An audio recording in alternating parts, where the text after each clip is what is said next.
In 1938, while standing in front of the very firing squad and soldiers assembled to execute her, a Chinese female guerrilla fighter smiled. She knew that within minutes she would be executed for taking up arms against the Japanese forces, but she did not show fear or anxiety in her final moments, but instead smiled, knowing her time would soon be over. Before the Second World War broke out across Europe, there was a devastating conflict fought across Asia and the Pacific, as the Japanese forces rampaged throughout different lands and countries and took swathes of territory. It's believed that up to 14 million civilians were executed by the Japanese soldiers in the lead-up to World War II, and many of these victims were innocent men, women and children who were slaughtered in their own households. For example, there were even 2 Japanese soldiers who had a contest to see who could execute 100 people the quickest using a sword, and these victims were not enemy combatants, but instead unarmed civilians. The execution of Cheng Benhua was one of many across Asia in which a woman who took up arms against the Japanese was ruthlessly treated and shot. But what happened in her final moments? Welcome to The Untold Past. To support our channel, please make sure to subscribe.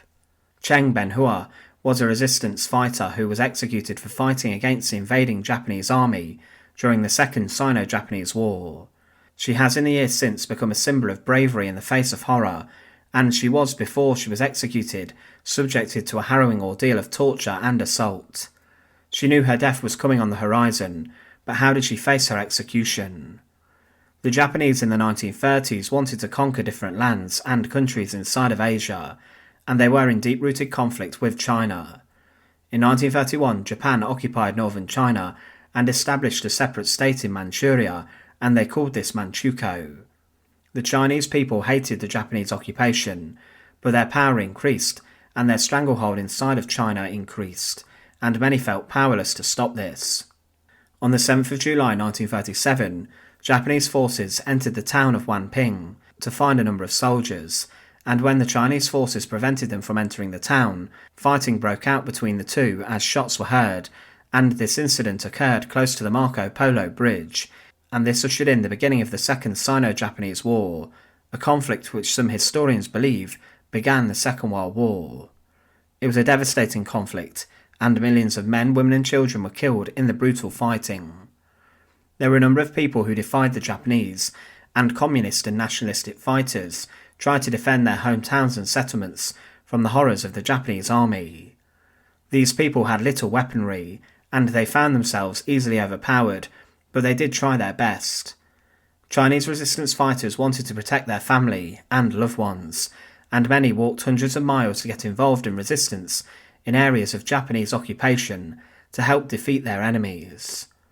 A number of women were involved in this, and they risked their lives knowing that capture meant surefire execution.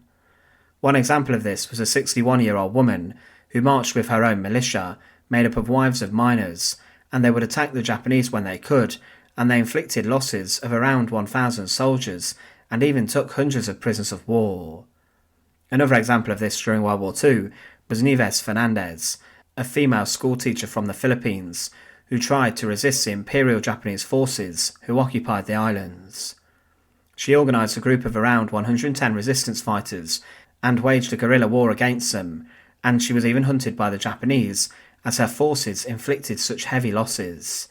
She was skilled with a bolo knife, and her group became known as the Silent Killers, and they attacked under the cover of darkness and nightfall. Nieves' group were involved in the killing of 200 Japanese soldiers, but she never fell into the hands of her enemies. Cheng Benhua was one of these women who took up arms to fight the Japanese.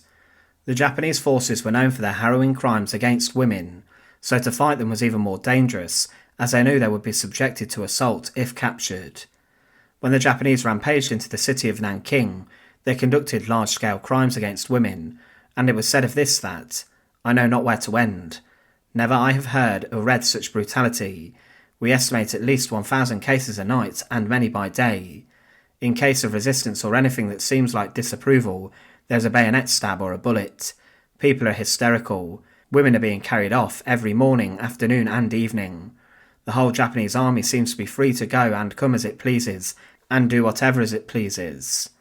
Another witness claimed, "In one of the houses in the narrow streets behind my garden, a woman was assaulted, and then wounded in the neck with a bayonet.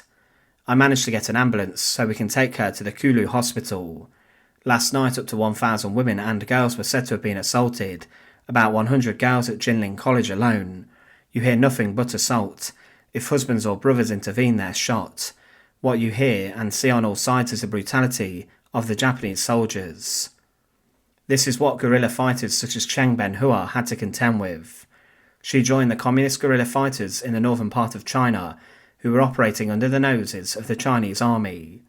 She was amongst a number of other young women who had been trained as part of the 1194th Regiment of Scouts of China, and she was taught how to live off the land and carry out sabotage attacks and also hit-and-run attacks upon enemy soldiers. She was engaged to a fellow resistance member named Liu Zihi, however he died whilst fighting the Japanese. Despite this heartbreak, Cheng Benhua, who was in her early 20s, continued to fight against the Japanese army. However, in April 1938, she was captured by her enemy. She knew that this was incredibly dangerous and must have thought that she would have been better off being killed in fighting with her enemies.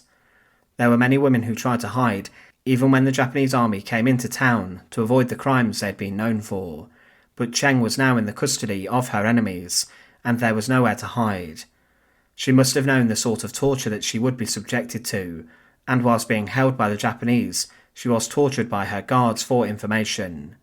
They beat and battered her, and also subjected her to horrifying assault, and they tried to get further information from her about guerrilla activities in the region. She gave them nothing and continued to refuse to cooperate, but this sealed her death sentence.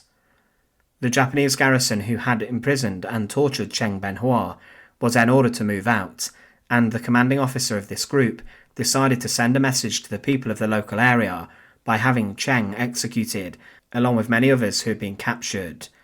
She was only 24 years old and was led out of her prison cell to a makeshift firing range and was stood against a brick wall.